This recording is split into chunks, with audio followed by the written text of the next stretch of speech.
नमस्कार दोस्तों, जय माता रानी की। दोस्तों आज के हमारे इस वीडियो में हम आपके लिए हरियाली तीज की बहुत ही अनोखी कहानी लेकर आए हैं। दोस्तों हरियाली तीज की ऐसी मान्यता है कि भगवान शिव ने माता पार्वती जी को उनका पूर्व जन्म याद दिलाने के लिए इस व्रत की महात्म्य कथा कही थी। भोले शंकर जी ने माता पार्वती जी से कहा, हे गौरी, तुमने अपनी बाल्य अवस्था में 12 वर्षों तक अधोमुखी होकर पर्वतराज हिमालय पर स्थित गंगा के तट पर कठोर तपस्या करी थी। इस समय तुमने केवल पेड़ों के सूखे पत्ते खाकर ही अपना जीवन बिताया था। तुमने माँ की विकराल शीतलता में निरंतर जल में प्रवेश कर बैसाख की जला देने वाली गर्मी में पंचाग्नि से शरीर को तपाकर सावन की मूसलाधार वर्षा में खुले आसमान में बिना अन्न जल ग्रहण किए तुमने तप किया था। तुम्हारी इस स्थिति को देखकर तुम्हारे पिता अत्यंत दुखी थे। फिर एक दिन पिता के कलेश और तुम्हारी कठोर तपस्या को देखकर नारद जी तुम्हारे घर पधारे। नारद जी ने कहा, गिरिराज, मुझे भगवान विष्णु जी ने भेजा है।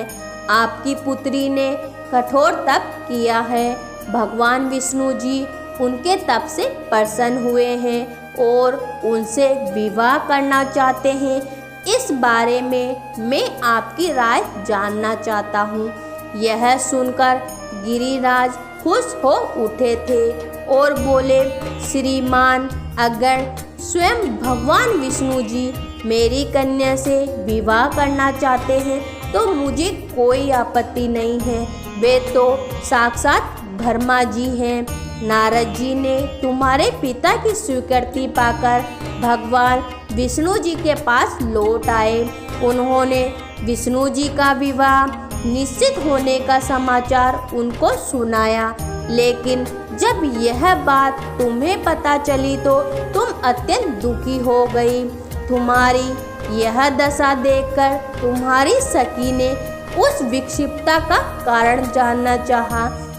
इस पर तुमने अपनी सखी को बताया कि मैंने सच्चे हृदय से भगवान शिव शंकर का वरण किया है, लेकिन मेरे पिताजी ने भगवान विष्णु जी के साथ मेरा विवाह निश्चित कर दिया है। अब मैं क्या करूं? धर्म संकट में हूं। प्राण त्यागने के अलावा और कोई उपाय बाकी नहीं है। लेकिन तुम्हारी सखी बहुत समझदार थी। उसने कहा, सखी, यह कोई उपाय नहीं है। इस समय तुम्हें धैर्य से काम लेना होगा। नारी के जीवन की सार्थकता इसी में है कि वो पति रूप में जिसे दिल से स्वीकार करे उसी के साथ जीवन निर्वाह करे। मैं तुम्हें एक ऐसी जगह या घनघोर जंगल में ले जाती हूँ जहाँ तुम्हारे पिता न पहुँच पाए। साथ ही यह साधना स्थल भी है। यहाँ तुम साधना करना, भगवान तुम्हारी हर इच्छा पूरी करेंगे। तुमने ऐसा ही किया। तुम्हें न पाकर तुम्हारे पिता अत्यंत व्याकुल हो उठे। वो सोचने लगे कि तुम कहाँ जा सकती हो, क्योंकि वो तुम्हारा विवाह भगवान विष्णु जी के साथ करने का वचन दे चुके हैं। कुछ ही देर में भगवान विष्णु जी बारात लेकर तुम्हारे घर पहुँचने वाले थे। तुम्हारे पिता को लगा कि अगर वो आ गए और तुम ना मिली तो क्या होगा। ऐसे में गिरिराज ने तुम्हारी खोज करवाना शुरू कर दिया। जहाँ तुम्हारे पिता तुम्हें ढूंढ रहे थे, वहीं तुम अपनी सखी के साथ नदी के तट पर एक गुफा में मेरी आराधना में लीन थी। यह भाद्रपद शुक्ल तृतीया का हस्त नक्षत्र था। इस दिन तुमने रेत का शिवलिंग बनाया था और व्रत किया था। पूरी रात तुमने मेरी आराधना करी थी। तुम्हारी कठोर तपस्या और कष्टों से मेरा आसन डोलने लगा। मेरी समाधि टूट गई।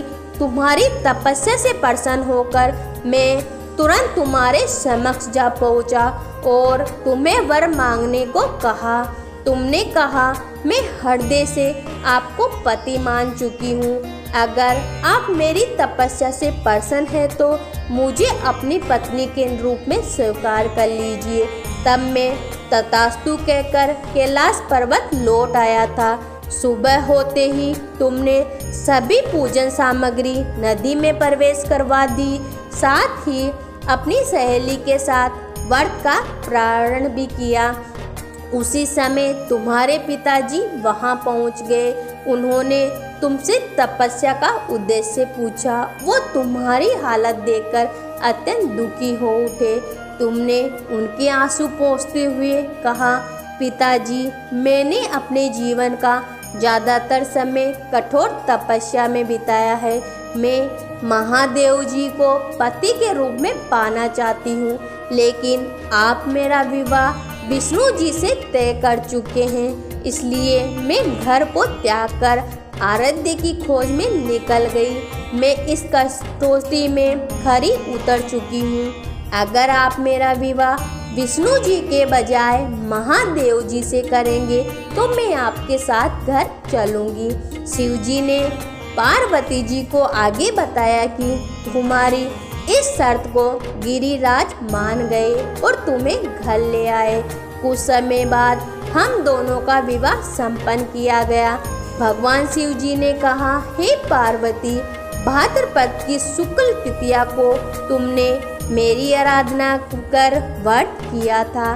तृतीया को तुमने मेरी आराधना व्रत करके पूजा पाठ करी थी।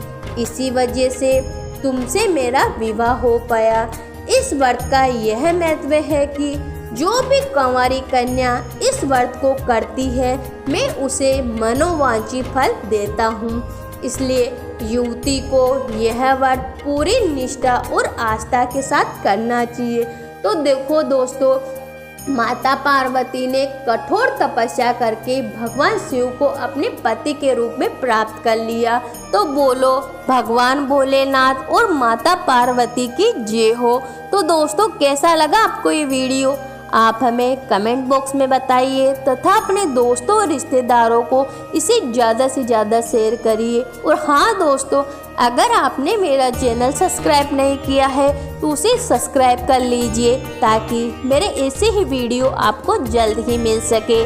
धन्यवाद।